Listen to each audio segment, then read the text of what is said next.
याद तेरी आएगी, मुझको बड़ा सताएगी। याद तेरी आएगी, मुझको बड़ा सताएगी। जिद ये झूठी तेरी मेरी जान लेके जाएगी। दबा के लाइक और शेयर ठोक दीजिए, खींच के रखो meter. Welcome back to another video guys. क्या Rituraj as a captain problem है? क्या रोक रहा है सीएसके को अपनी पहली जीत से? तो क्या संजू को कैप्टन बना दे? वैसे भी काउच के कोचेस का एपिसोड हो और चेन्नई की इस मैच से स्टार्ट ना हो, ऐसा हो नहीं सकता। शुरू करते हैं हम पंजाब वर्सेस सीएसके।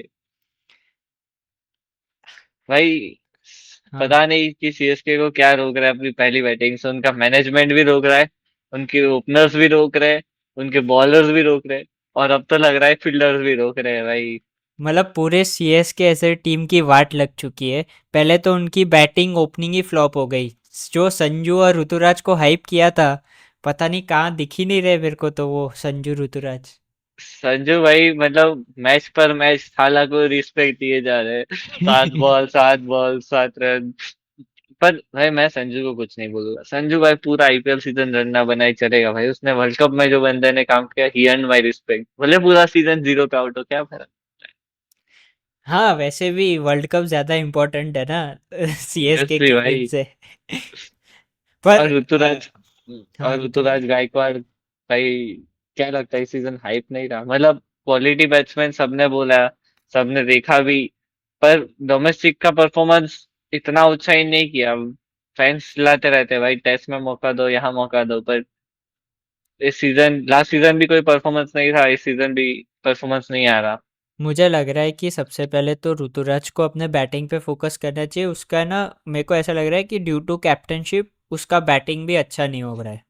और जल्दी मेरे को लग रहा है सैक हो जाएगा और संजू कैप्टन बन जाएगा। अंदर से फीलिंग आ रही है। वैसे भी सीएसके वाले चाहते हैं ना कि सैक हो जाए। आई थिंक सो एमएसडी भी कैप्टन बन सकते हैं, पर वो जब आते हैं तब की बात है। पर ऋतुराज को एक तो अपना पहले स्लॉट फाइनल करना होगा। क्या वो ओपनिंग करेंगे, क्या वो मिडल ऑर्डर में खेलेंगे? बिकॉज ओपनिंग करेंगे तो उनके पास कोई ऐसा पावर हीटर नहीं है। मिडल ऑर्डर में खेलेंगे तो फिर सिचुएशन पे है भाई, ज्यादा स्लो ना हो जाए, फिर ज्यादा कब एक्सलरेट करना है, ये चीज है। तो ही टेक्स बिग टाइम। पर अभी ओपनिंग की बात की है तो आपने लास्ट एपिसोड में बोला था कि आयुष मात्रे को शायद ओपनिंग कराए तो ज़्यादा अच्छे से मार पाएगा। पर इस बार भाई आयुष मात्रे ने हैज़ डन क्रेजी। उसका फॉर्म वापस आ रहा है। ऐसा लग रहा है उसने 73 रन्स मारे हैं पंजाब के सामने। इतनी अच्छी बॉलिंग है पंजाब की जबकि। ऑब्वियसली भाई, आयुष मात्रे मतलब सब बोल रहे थे कि वन सीजन गेम हो सकता है, पर भाई उस बंदे ने, लड़के ने परफॉर्म किया है। और भाई आयुष मात्रे ने, जो बंदा भाई जो डोमेस्टिक में पूरे साल परफॉर्म करता है ना, वो आईपीएल में परफॉर्म करेगा करेगा, वो फैक्ट है भाई। तुम लिख के दे दो, आयुष मात्रे ने बहुत डोमिनेट किया है महाराष्ट्र क्रिकेट के लिए भी। और काफी अच्छे मैचेस नॉक्स खेले हैं, तेज खेल रहा है बंदा, क्लिनिकल है। जिस बॉल पे आउट हुआ ना, उस बॉल को छोड़ के बाकी सारे शॉट्स उतने उतने सही से खेले। शॉट सिलेक्शन जितना बेस्ट रहा है, और इतने स्ट्राइक रेट से दबा के खेला है भाई, उसकी वजह से इतना स्कोर हो पाया, वरना 200 नहीं होते। सबसे बड़ी बात तो अंडर प्रेशर खेला है। जैसे वो ऋतुराज और संजू के विकेट गए थे, ऐसा लग रहा था कि now it is very difficult कि सीएसके 180 170 बना पाएगा मुश्किल से। वो आयुष मात्रे की इनिंग्स की वजह से ही 200 का सोच पाए सीएसके वाले। ऑब्वियसली, एंड बीच में आके भाई सरफराज ने थोड़ा लास्ट में तेज खेल लिया। बाकी शिवम दुबे खेल रहा था, उसका स्ट्राइक रेट बहुत पुअर नहीं था, बट जो शिवम दुबे की क्लास है, जो हमने देखा है, उसकी सिक्स हिटिंग एबिलिटी, वो शो ही नहीं हो पा रही थी, और वो लग भी नहीं रहा था। लास्ट लास्ट में चौके लग गए, बट सरफराज ने बीच में लास्ट मैच में भी, सरफराज की वजह से आई थिंक सो वो थोड़ा आगे पहुंचे, तो उसने 30-40 रन बनाए थे। इस मैच में भी आके सरफराज 30 खेला। हम लोग ज्यादा ऋतुराज के एक्सपेक्ट नहीं करते सरफराज से भाई कि हाँ, हम बोल रहे थे ऋतुराज को टेस्ट खिलाना चाहिए। मेरे को लगता है सरफराज जो टेस्ट में खेल रहा है उसको T20 खिलाना चाहिए। नहीं नहीं, मतलब T20 स्कोर में तो आई थिंक सो इंडिया के लिए तो मुश्किल है, जगह ही नहीं है, वापस स्लॉट से नहीं है। बट भाई जो परफॉर्मेंस वो सीएसके के लिए दे रहा है मिड में आके, वो अभी बहुत क्रूशियल है, बिकॉज उस नंबर पे सीएसके के लिए अभी कोई बैट्समैन नहीं है उनके पास, जब तक डेवल ब्रेविस नहीं आते।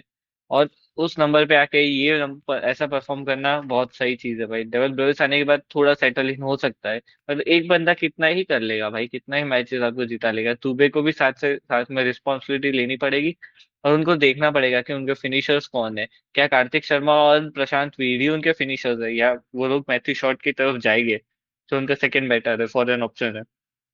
पर दुबे का पता नहीं, दुबे का फॉर्म ऐसे दिखा ही नहीं कि वो मारने के लिए जा रहा है या इंटेंट दिखा रहा है मारने का। और अगर वो दुबे 20-30 रन ज़्यादा एक्स्ट्रा मार लेता तो आई थिंक आराम से टोटल 220-230 पहुंच जाता, which would be very difficult for Punjab to come back. और अपना वाइट सिंह तो है ही रन देने के लिए। मैं पता नहीं यार, अजीब भाई इतनी सारी वाइट क्यों डाल रहे हो पाजी यार। मतलब प्रश मेरे को वो छिछोरे का वो वाला मूवी का वो याद आ गया। उसमें एक वो बॉलर नहीं था जो आते क्रिस ही वाइट क्रॉस। डालता था, हाँ क्रिस हाँ। क्रॉस। और फिर उसको बोलता था इधर डाल, इधर साइड में जाके। ऐसा मेरे को लगता है शेयर्स को एकदम साइड में स्लीप पे या गली में खड़े होके बोलना पड़ेगा इधर डाल, तभी वो डालेगा सीधा स्टंप में भाई घुसा के। ऐसे ऐसे आएगा और मैं श्रेयस फ्रस्ट्रेट हो गया था एकदम यार, क्योंकि उसने गुजरात के मैच के सामने भी यही किया था और सीएसके के मैच के सामने भी यही किया, और मतलब। लास्ट और लास्ट 2 ओवर में पेनल्टी भी लगी। बिकॉज वाइड जा रहे हैं, तुम ओवर बड़े कर रहे हो, लंबे ओवर डाल रहे हो, तो फिर तुम्हें एक्स्ट्रा पेनल्टी, लास्ट फील्डर्स भी 2 ओवर के लिए अंदर रखना पड़ा। और हर बार पंजाब की बैटिंग थोड़ी ना इतना चलेगी, मतलब कभी ना कभी तो वो भी फ्लॉप होंगे। तो तब ये अर्शदीप के ऐसे वाइड और ये सब बहुत महंगे पड़ेंगे, वाइड नो हाँ भाई, बॉल ये बड़े सब। मैचेस में जो अच्छी टीम है, जो अच्छे चेस कर सकती है, जैसे कि अच्छी बैटिंग टीम की बात कर ले, एसआरएच हो गया, आरसीबी हो गए, या मुंबई इंडियंस जैसी बैटिंग टीम्स है, या वैसी टीम्स आई थिंक सो दिक्कत दे सकती है कभी ना कभी पंजाब को। बट हम बात करें भाई 28 करोड़, क्या बोलना है तुम्हें? मेरे को तो अभी 28 करोड़ वेस्ट, मतलब वेस्ट तो नहीं बोलूंगा, पर मैनेजमेंट को हैंडल करना नहीं आ रहा प्लेयर्स को, और कैसे वो लोग मैनेज कर रहे हैं प्लेयर्स को, I don't understand proper lineup. I think so over paid हो गया, मतलब 28 CR for 2 players, and fielding में खराब। बॉलिंग तो प्रशांत वेर को भले नहीं है, कार्तिक शर्मा बॉलिंग करता नहीं है, बैटिंग में किसी ने रन नहीं बनाया है अभी तक। सो और ये भी तो है ना कि पहले जब सीएसके का पास देखे, दे आर हाईली, जैसे आरसीबी का होता था, they are highly dependent on their stars. अगर उनके उनका स्टार स्टडेड लाइनअप होता था, कभी ये लोग यंगस्टर में इतना डालते नहीं थे। ऑब्वियसली पर भाई, तभी एक टाइम पे डेडली आदमी कहलाते थे, फिर भी उन्होंने आईपीएल जीता है। बस भाई उनके पास वो प्लेयर्स थे जिन पे वो डिपेंडेंट रह पाते थे, जिनको वो एक्सपीरियंस था कि सिचुएशंस में कैसा मैच खेलना है। बट इन प्लेयर्स को अभी तक वो एक्सपीरियंस ही नहीं मिल पाया, ना इतना एक्सपोजर है कि वो कैसे मैच खेलना है। तो इसलिए इन लोग के लिए बहुत डिफिकल्ट हो रहा है इस सिचुएशन से बाहर निकलना, पंज सीएसके को। एग्जैक्टली क्योंकि उनके पास एक्सपीरियंस की बहुत कमी लग रही है। मतलब संजू और ऋतुराज को थोड़ा एक्सपीरियंस है, पर इतना भी नहीं है कि वो गाइड कर पाए दूसरे बंदे को कि कैसे कवर अप करना है या कैसे फील्ड सेट करनी है ऑन डिफिकल्ट। और फील्ड सेटिंग तो मतलब जब पंजाब चेस करने आई तब बहुत ख़राब फील्ड सेटिंग, बहुत ख़राब बॉलिंग रोटेशंस।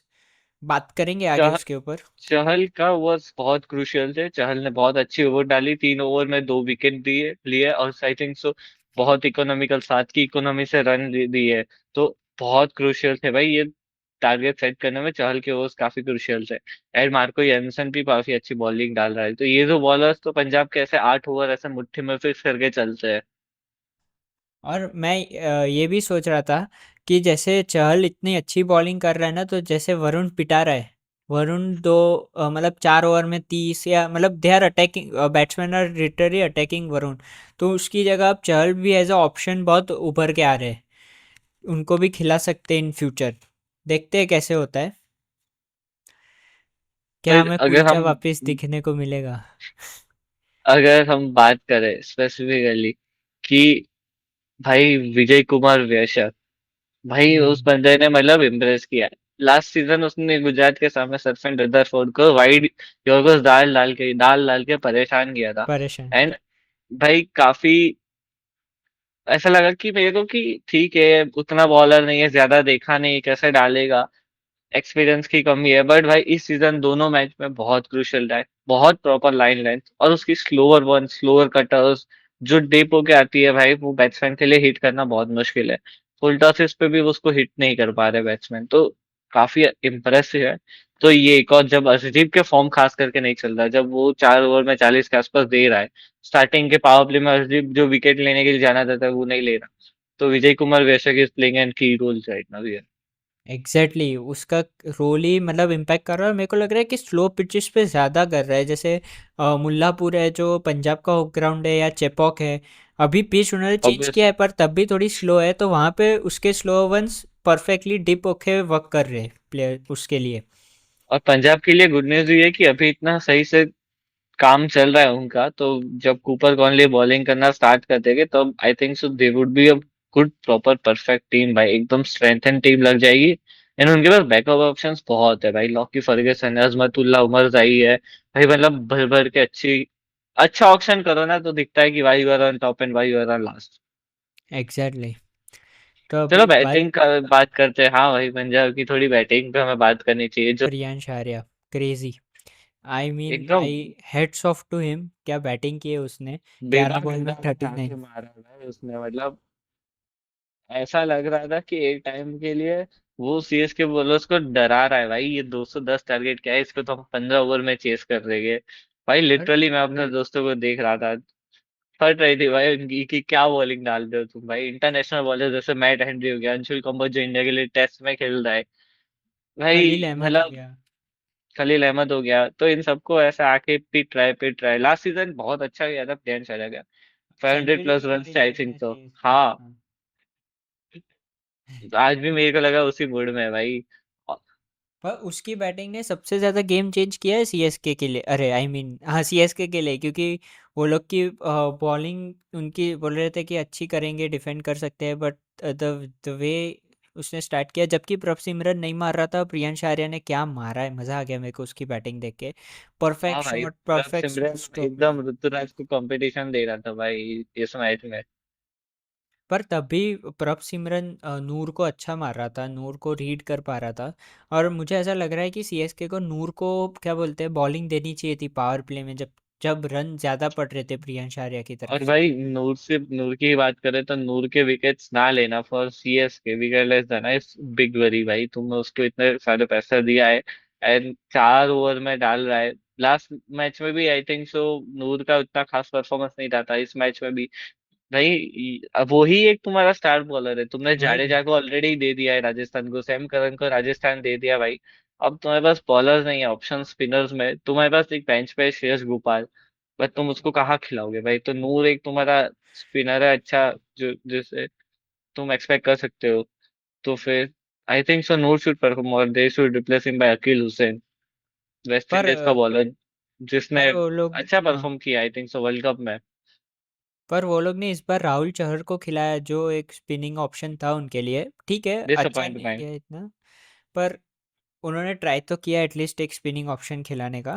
पर हाँ आई थिंक सो, पर राहुल चौहर से वो ज्यादा बैटर श्रेयस गोपाल डाल सकता है आई थिंक सो, मैंने उसको राजस्थान के लिए खेलते हुए देखा है, वो बंदा हम्म, बैटिंग भी करता है भाई, वो लास्ट में आके छक्के मार सकता है, तो heating they can ability. Go with this. हाँ एंड भाई सीएसके की पुअर कैप्टनसी एंड मैनेजमेंट भाई, बहुत मतलब फील्ड पे कोई इनपुट नहीं दिख रहा था, क्या बॉलर चेंज करने, कब किसको लाना, कैसे आउट करना, कोई प्लान नहीं, कोई फील्ड सेटिंग नहीं, कुछ नहीं दिख रहा भाई, बाउंड्रीज भी ऐसे जा रहे हैं मतलब आराम से चौके मारे। तुम शेर क्या शेयर को टीम देख है। लो भाई, श्रेयस अय्यर हैंड इंजरी के बाद 50 मार रहा है आके, क्या सरपंच साहब भाई बहुत चौका फॉर्म में है भाई। और कूपर कॉनली भी गैप्स बहुत सही से निकाल पा रहा है, अगर छक्का नहीं मारा तो गैप्स निकाल के बहुत सही मार रहा उसने गैप्स भी निकाले, और बात तो ये भी है कि मतलब एकदम ऐसा बोलते हैं ना प्रोडिजी बैटल हो गया, क्योंकि उधर से आयुष मात्रे ने रन बनाए, यहाँ पे प्रियांश आर्या ने बनाए, फिर श्रेयस अय्यर ने आके अच्छा संभाला। श्रेयस अय्यर और कूपर कॉलोनी की जो पार्टनरशिप हुई वो बहुत ही अच्छी पार्टनरशिप थी, और उसी ने पूरा गेम कंटिन्यू किया कि वो लोग देखे तो सिंगल डबल ले रहे थे, एक आध चौका मार रहे थे, है। एक आध बहुत सिक्स इजी ले गेम रहे था, थे। श्रेयस अय्यर तो आउट हुआ उसके बाद कोई होप नहीं था, बिकॉज पीछे शशांक है आपके पास, निहाल वधेरा ने पूरा कोशिश किया कि सीएसके को जीता मैच में वापस लाए, बट कोई चांस नहीं था, बिकॉज स्टोइनिस ने आके अपनी पावर रेटिंग एबिलिटी दिखाई बाद में। पर भाई एक चीज जो पंजाब के लिए बहुत बड़ी कंसर्न है, Punjab throwing wickets in the end, ये हमने गुजरात के सामने देखा, ये हमने सीएसके के सामने देखा, और हम इतने सीजन से हम देखता है कि इजी मैचेस को पंजाब मुश्किल करता है और कभी कभी हार भी जाता है। वो उनका रिचुअल बन गया है, मतलब वो लोग ज़्यादा ही डिपेंडेंट हो जाते हैं, जैसे निहाल वधेरा 2 मैच में, पहले में 0 पे गया, दूसरे में 4 रन पे गया मेरे हिसाब से, उतना ही मार के जा रहा है, मतलब कोई ऐसे टिक के नहीं रह रहा है। जब अगर श्रेयस अय्यर और कूपर कॉनली के बाद बात करें गुजरात के मैच में, तो उसके बाद तो कोई खड़ा ही नहीं हुआ था। ऑब्वियसली यानसेन उस आ मैच गया में तो भी बच अगर गया। कूपर कॉनली गया था तो उसके बाद गया होता गुजरात के मैच में तो कोई चांस नहीं था। तो ये चीज पंजाब को एक इम्प्रूव करनी चाहिए, या फिर दे शुड फिगर आउट कि अगर वो निहाल वधेरा की जगह उनके पास कोई ऐसा ऑप्शन है। देखो शशांक तो ऐसा प्लेयर है जो उनको सिक्स मार मार के जिता सकता है, जो क्रूशियल है, जिसने लास्ट टाइम दिखाया, प्रूव किया है। बट निहाल हम्म, वधेरा के लास्ट फाइनल से ही हम देखे तो ये नहीं चल पता रहा। नहीं किस टीम से खेल रहा है, वो समझ नहीं आ रहा। तो इसको फिगर आउट करना पड़ेगा अगर उनको जीतना है। तो भाई तुम्हारे बैट्समैन में ऐसा बैट्समैन नहीं खिला सकते लाइनअप में कि भाई जो बीच में आके 10-15 बॉल स्लो खेल ले, तो वो तुम्हारा रन फिर कम करवा लेगा। पर एंड भाई उनके पास निहाल वधेरा के अलावा ऑप्शन क्या है इंडियन बैट्समैन में खिलाने को? वो भी तो नहीं है ना उनके पास अच्छे बैट्समैन। उनका ये कोर सेट हो गया, दे आर होपिंग कि निहाल वधेरा, अभी तो सीजन स्टार्ट हुआ है, तो शायद अच्छा खेल ले या फॉर्म में आ पर जाए। Punjab is playing with only three foreigners right now. Marco Jansen, Cooper Conley, and I think so Marcus Stoinis. So उनके पास अजमतुल्ला उमर चाहिए एज अ फोर्थ फॉरेनर, तो उसको भी वो ट्राई कर सकता है। आई थिंक सो जो आके हिट्स मार सकता है at least. I think so he can try to hit. एक बॉलिंग भी मिल जाती है तुम्हें अच्छी स्टार्टिंग में, और जो पावर प्ले में बॉलिंग डाल सकता है, और या बॉलिंग तो दिस फिर कैन बी वन क्रेजी हो ऑप्शन। जाएगी, क्योंकि स्टोइनिस भी बॉल डालता है, यानसन भी या बॉल फिर डालता है। ऐसा लग रहा है तो भाई तुम लॉकी फर्गसन को ले आओ बॉलिंग में, तो तुम्हें रन्स कम पड़ेंगे। है नहीं ना भाई लॉकी फर्गसन, आएगा तो ले लेंगे। आएगा। So भाई, this is the sixth straight loss at the Chipok. The fortress is falling, brother.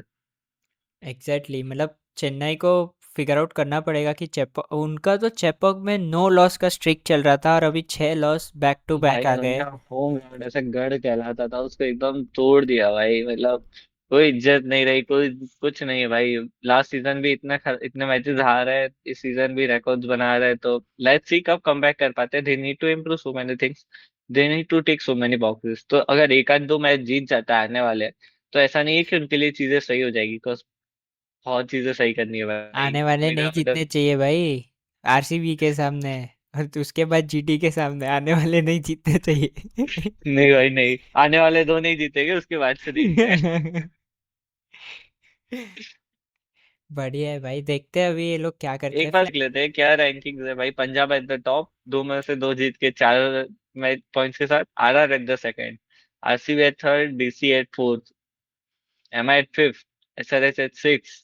SRH दो में से एक जीती है तो इसलिए वो सिक्स है। हाँ, जीटी का दूसरा मैच है। एलएसजी का भी पता पता नहीं क्या सीन चल रहा है, कैसा हाल है उनका भी सही नहीं गोयनका दिख जी रहा। तो गुस्सा हो गए। एलएसडी के सीएसके मेरे को लगता है बॉटम थ्री तो मैं मिल चुके। नहीं, बॉटम थ्री, देख मैं क्या बोलता हूँ, बॉटम थ्री होगा।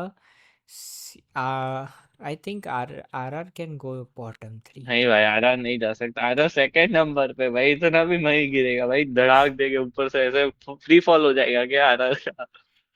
नहीं, पर अबे आगे नहीं के मतलब मैचेस डिफिकल्ट है उसके लिए। केकेआर के भाई, ठीक है आरआर के पास लक। बैटिंग है बॉलिंग है, ठीक है। अब केकेआर के पास सीन ये है कि उनके पास ना बैटिंग है। बैटिंग है टॉप ऑर्डर, ठीक है, मिडिल ऑर्डर में कुछ नहीं है। बॉलिंग नहीं है उनके पास। एसआरएच के पास बैटिंग बहुत सही है, हाँ, इसलिए वो फिर भी टिक जाते हैं। एलएसजी का ये सीन है भाई कि उनका उनका भी ये है भाई कि ऊपर नीचे हो रखा है, पंत ओपनिंग करना आ रहा है। पर एक मैच है तो आई वोंट जज एलएसजी को भी। पर पर सीएसके और मैं केकेआर का ये लग बोल रहा है रहा मेरे था, को एलएसजी लास्ट। के मैच में पंत क्यों ओपन कर रहा है? माकरम और मार्श ओपन कर ही सकते हैं, माकरम तो उसमें भी ओपन करता है। भाई मैं कैप्टन हूँ, मैं कुछ भी कर सकता हूँ भाई। तू वो तो भाई सीएसके में भी ऋतुराज ओपनिंग कर रहा है ना भाई, हाँ अपनी ना, मर्जी का मालिक होता है भाई। वो भी है भाई, क्या कर सकते। तो ठीक फिर है। इसलिए देखते हैं इस चीज पे। मतलब आई थिंक सो मेरे को लग रहा है बॉटम थ्री में तो सीएसके या केकेआर दिख रहे हैं मेरे को, अगर सेम सीजन में रहा। पर भाई सीएसके फैंस कमेंट मत भर दे, बॉक्स मत भर देना गालियों से, ठीक है। अभी सीजन देखते हैं, तो hoping for the best. But भाई दो मैच के बाद जीतना स्टार्ट करना। तो तू अपनी टॉप फोर चेंज कर रहा है कि अभी भी वही रख रहा है? नहीं भाई, मेरी टॉप फोर सेम रहेगी I think so. RCB, GT, Mumbai and RR या पंजाब में से कोई। This is my my, top four. मेरी तो वही रहेगी भाई, I will see C S K and G T both in top four. ठीक है ठीक है गाइस, भाई। अपनी टॉप फोर कमेंट करना, और कौन सी टीम को सपोर्ट कर रहे हो प्लीज़ कमेंट करो, और बताओ कि कैसा जा रहा है आपका आईपीएल का सीज़न आपकी टीम के लिए। यस, और इसी के साथ लाइक करना, शेयर करना, सब्सक्राइब करना भाई।